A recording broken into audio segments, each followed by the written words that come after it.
Hi guys, welcome back to my mini vlog. ఇక మేము వచ్చేసాము మల్పూసా డ్యామ్ కి. ఇక్కడ ఎంట్రన్స్ ఫీజే 30 ఆర్ 40 రూపీస్ అనుకుంటానండి. ఇది కూడా 6 o'clock ఏమో క్లోజ్ అయిపోతుంది అన్నారు. ఇక పక్కనే ఒకటేమో ఫిష్ అక్వేరియం ఉండే, ఇంకో పక్కన వచ్చి స్నేక్ పార్క్ ఉండే. అక్కడికి వెళ్దాం అనుకున్నాము, బట్ అక్కడికి వెళ్తే ఈ డ్యామ్ చూడలేకపోతాం, ఇక్కడికి వెళ్తే అవి చూడలేకపోతాం. అట్లా అని అవి రెండు చూడలేకపోయామన్నమాట. ఊరికి బయట నుంచినే చూసుకొని వచ్చేసాము.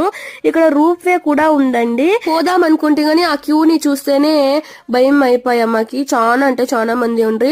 ఇక మేము మళ్ళీ వేరే ప్లేస్ కి వెళ్ళాలంటే టైం అయిపోతుందని చెప్పి పోలేదన్నమాట. ఒక ప్లేస్ నుంచి ఇంకో ప్లేస్ కి కంపేర్ చేస్తే ఇక్కడ అయితే ఒక తక్కువ బడ్జెట్ లోనే నా షాపింగ్ అయిపోయిందన్నమాట, తక్కువ రేట్ లోనే.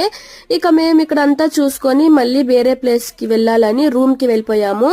అక్కడికి వెళ్లి డిన్నర్ చేసామన్నమాట.